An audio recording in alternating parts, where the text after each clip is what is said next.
accent. And thirdly is, I fear that I'm among wolves, a hen among wolves, because I'm sure you gentlemen know a lot more about the subject than I do. So when I get done, just pat me on the head and say, good boy, keep up the good work. Let me talk a little bit about what I know about Igor Sikorsky. He was born in the waning years of the 19th century, and he comes from a close-knit family, parents very educated.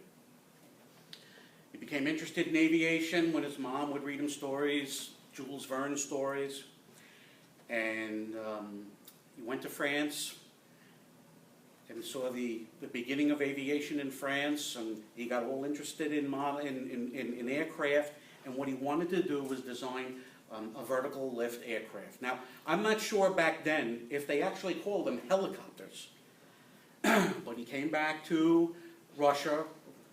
He's Ukrainian born, and he built two vertical lift machines, and they were unsuccessful. Maybe they were successful in some small part, but he realized that if this was something he wanted to do, he'd have to come back to it when technology caught up. So he started designing aircraft and teaching himself to fly. And thank goodness the first aircraft he built couldn't fly, but it gave him enough knowledge about movable surfaces and what they do and the reaction on the ground that when he finally did have an aircraft that flew, he didn't kill himself. Well, he built a series of aircraft. He became very successful. He won some awards. And on one flight, on takeoff or after takeoff, the engine quit. And he came down. I don't think he hurt himself badly, but from what I read, there was a mosquito or a bug in the fuel system or the inlet to the carburetor, and it caused the engine to starve.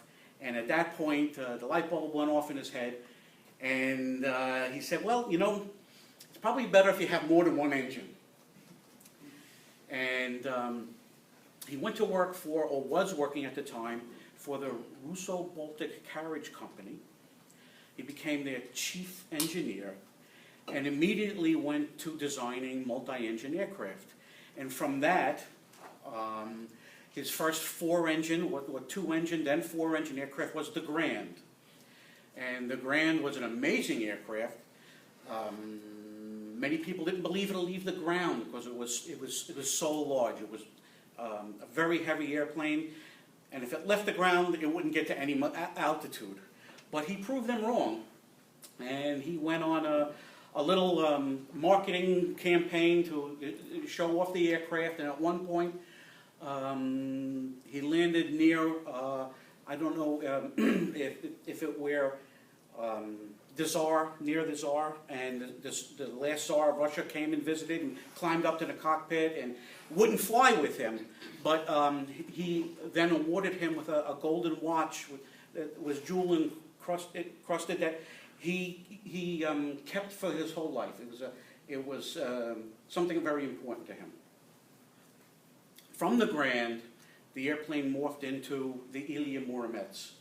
And of course, the Il'ya Muromets was used for bombing and reconnaissance during the First War. But before that, Igor had this idea of a luxurious civil transport where you could move a number of people great distances. And the gentleman that spoke before me was showing photos of German aircraft, French aircraft from World War I. These didn't even exist when Sikorsky was flying his Il'ya Muromets. We're talking about late 1913. It had an enclosed cockpit. It had comfortable wicker furniture. It was heated. It had electricity provided by a wind-borne generator. It had probably the first airborne toilet. Now, I'm not sure what it looked like, but it was probably a hole that one would vacate their bowels onto the proletariat below. But irrespective of that, the man knew what he was doing. So who knew, who could envision what would happen if the First World War didn't come about? You know, we'd be flying, instead of Boeing 707s or 747s, it could have been Sikorsky's. But World War I came about in 1914, in the middle of 1914, and that was the end of the civil aviation for Sikorsky. So these aircraft now were being built or converted into military aircraft for the Russian Imperial Air Service.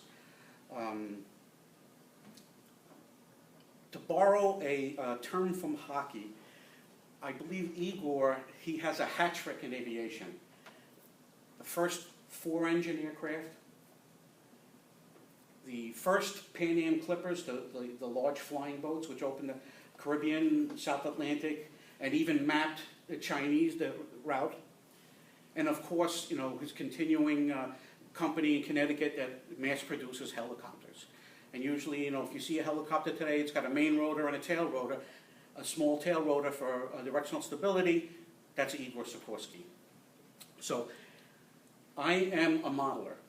I'm the editor of the RC Giants column for Model Aviation magazine. I've been writing for them for, I don't know, 15, 16 years. And it's the flagship publication for the Academy of Model Aeronautics. So one day I decide, well, you know, he's a great man, a great mind in aviation. I'm going to build an Il'ya Muromets. Now I had to decide, you know, what size to make it. So I decided that 1/6 scale would be nice, and it was the size that would just fit into the van that I drive. I have a 15-passenger Ford extended van, and believe me, it just fits in there. Right, Chris? Yep. So I wanted to start somewhere, because if you look at the project as a whole, it would be crazy to start something like this. But if you just take little bites at it and start somewhere, and you just continue with it, before you know it, you have an airplane. So it took me 16 months to build. Let me, I'll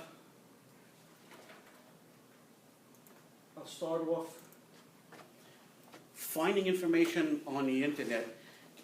The internet is wonderful. And I was able to find some 3 views, a few different 3 views, and I used these to scale up to 1/6 scale what a blunt nose Il'ya Muromets would look like. And let's see if I can go forward with this. Mm-hmm. Yep. Is that it? You can also use the arrow keys. Okay, and there's another 3 view, and I started to scale this up on paper. I decided that I was going to do the Il'ya Muromets that sported the Sunbeam Crusader V8 engines. And here's a little advertisement from Sunbeam. Coquelin was actually the French chief engineer who designed the V8 side valve engines. So I started taking figures from that. And here is the first aircraft grade ply case that I designed around an outrunner electric motor. It was important that I had to choose what type of power. While I'm used to flying gas-powered models, a gasoline engine, you could not hide inside the V8. There were too many problems. This aircraft lent itself perfectly to electric motors. So I designed a case. I saw that it fit right, and I moved on. There's a motor mount which is buried inside the case that holds the outrunner motor. Here's a head. Here's one of the heads that I built at home. It's made out of balsa. It has some plywood, some nuts, some washers, whatever I had around the shop to imitate the detail found on one head. So once I had this made, I screwed up.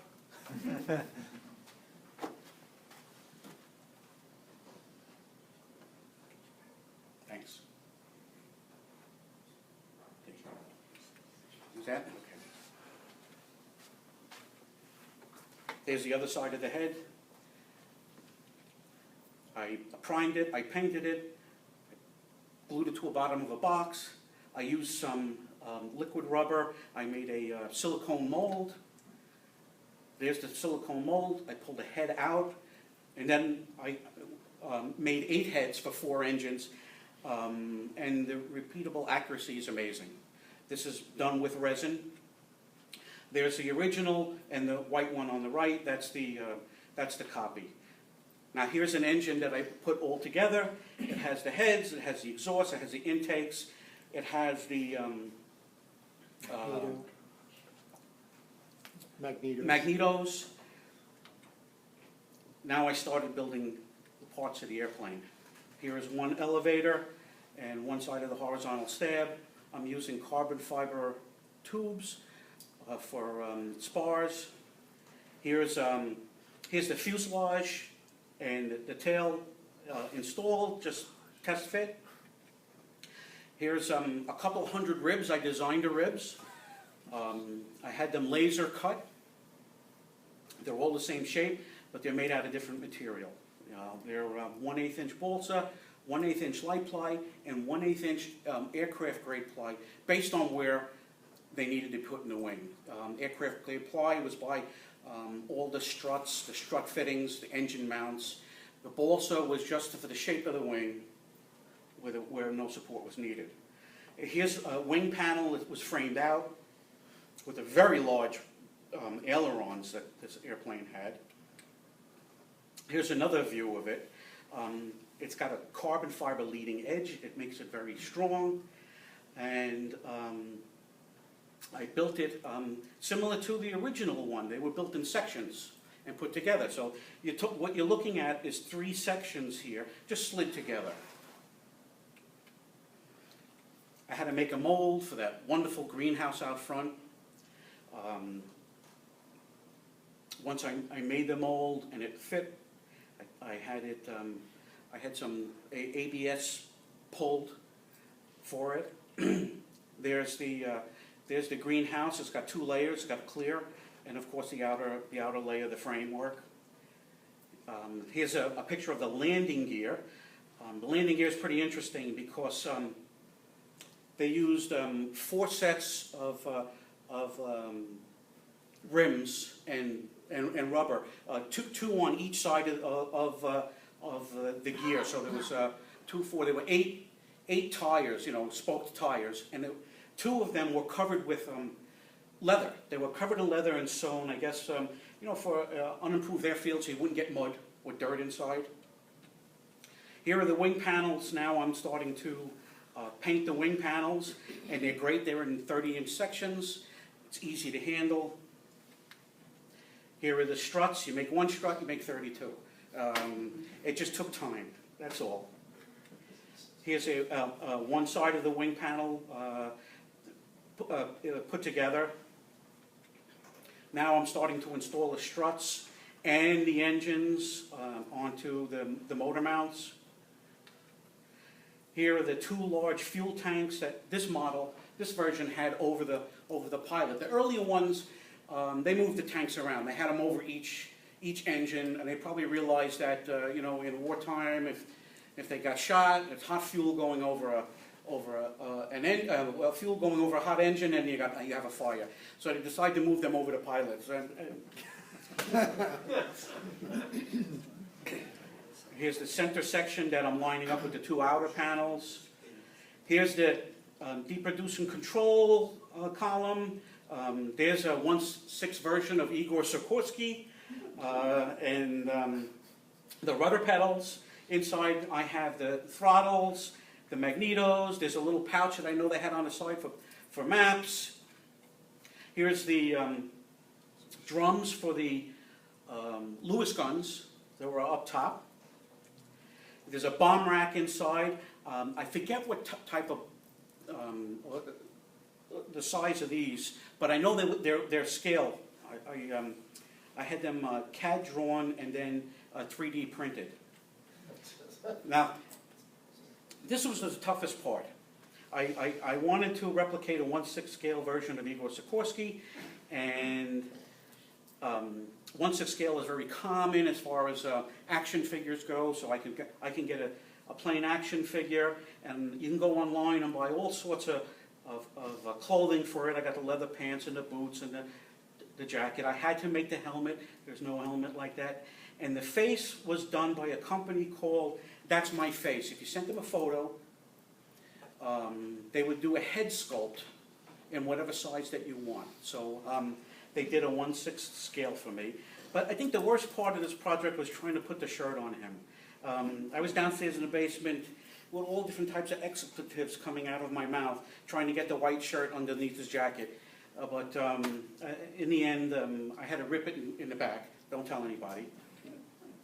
This is an artist's drawing, color drawing of the Il'ya Muromets that I replicated. It was done by a gentleman in St. Petersburg. His name is Pavel Golovy, and he works with a company that designs 3D flight on your computer. If you want to fly a P-51 or a Corsair, well, now you can fly an Il'ya Muromets on your computer. He sent me this. This is probably the most interesting drawing that I have. And it's from, of course, it's from Russia. It's in Russian, and it's discussing where the CG on this aircraft is. And if you notice it looks like a UT. This is the CG, and it's on the trailing edge of the wing. I'm not an aerodynamicist. I don't understand it, but if that's where they put it, that's where I put it. Here's a photo of my Sikorsky at my local field. Here's a picture of it in the air. Now, I mean, just to see an Il'ya Muromets in the air is amazing. The airplane has no nose moment on it, and it flies very well. It's an extremely stable airplane. I enjoy flying it. I don't enjoy assembling it. I enjoy flying it. Here's another version of it, and you can see how the wings are, narrow, chord. Of course, they're high lift. They're very well cambered, but that huge lifting stab and elevator, that's the key to the stability of the pitch stability on this airplane. And here I'm coming in, just banking in a little bit on a pass. And here's what you might think is coming in for landing, but it's not. This is a pass at the field, a level pass. It was reported, or I read, that the airplane flew about 3 degrees nose down, and sure enough, the model does the same thing. And here I am, just about ready to touch down for a landing. It comes in nice and slow. There's plenty of drag. When I started this project, I went to the Sikorsky archives to get some information on his early aircraft. And unfortunately, they said they didn't have a lot of material from his early years in Russia. But they said, hey, it sounds like an interesting project. Why don't you just keep in touch with us and let us know how your progress is. Send us some photos from time to time. And I did. So when I finished the airplane, I sent them some photos of it completed. I sent them whatever I had. And then I got a call, I got an invitation to bring the airplane to Sikorsky to celebrate Igor's 127th birthday. And, since we're from Long Island and, Connecticut, the ferry was just an hour and 15 minutes across with another 10-minute drive. And there I was at Two Roads Brewery where they were celebrating upstairs his 127th birthday. This is a picture of me and my son with Nikolai and Igor Jr. These are, that's Dan Libertino and John Bulakowski from Sikorsky Archives. They were both former vice presidents of the company. That's, again, Igor Jr., Nikolai, that's Dan Schultz, who's the current president of Sikorsky. And the other gentleman, he actually owns that brewery where they were celebrating his birthday, and of course me. It was a wonderful event to get to meet Nikolai and Igor Jr. Nikolai was amazed by the aircraft and the little version of his dad. And he told my friends, he told them, please don't let him fly it. If he goes to fly it, hit him with a stick. So I'm sorry, Nikolai, but up until then, it was just a model. And I built an aircraft, so I really did have to fly it. And here's a photo of Igor. He's, of course, you can recognize him. He's second from the right, with one of the versions of the Muromets. There's the gold watch that he treasured all his life. After the revolution, he was for whatever reason, under the threat of death. He had to leave. He left Russia and went to France in 1918, and I believe he started designing aircraft for the French. And when the war ended, all the contracts ended, and he didn't see a future for himself there. So he emigrated to the United States. He was in New York. He taught mathematics, he taught astronomy, whatever he could do to get by.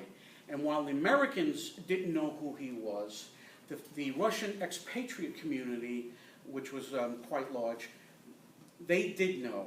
And they gathered up money, and they wanted him to get back into designing aircraft. And he ended up building his first airplane, the S-29A, A for America, in Hempstead, out on Long Island, at his friend's chicken farm, outdoors. And he lacked funds. I guess there were times he couldn't pay his workers. They rummaged for whatever parts that they could find in junkyards. And one day, a car pulled up, and out comes a famous Russian composer, Rachmaninoff, and Igor. And he had a nice discussion, and I believe the results of that was Rachmaninoff wrote him a check for $5,000. And at that point, he rented space at Roosevelt Field, a hangar, where he bought the S-29 and completed it. And I believe he made his first profit, if you want to call it profit, by delivering 2 baby grand pianos down to Washington, D.C. He sold the aircraft, started designing some smaller float planes, and then somewhere along the line he bought property in Connecticut, which is right near the Sound, near the water, and that's where he started designing and building these larger float planes. And there's a picture of Igor and his wife, Elizabeth, I believe. And this is a great photo, because here's Elizabeth with Sergei, Nikolai, Igor Jr., and George, the 4 sons, who are all still alive. And this was probably taken around, I would say, 1930, based on their ages. Nikolai told me he was 90 years old. And his older brother couldn't make it, Sergei. He's down in Arizona. I think he was 91. So I'm happy to say that I brought the airplane with me. And I'm sure Carl and Chris would like you to see it. But since I'm a New Yorker, it's going to be $9.95 a head.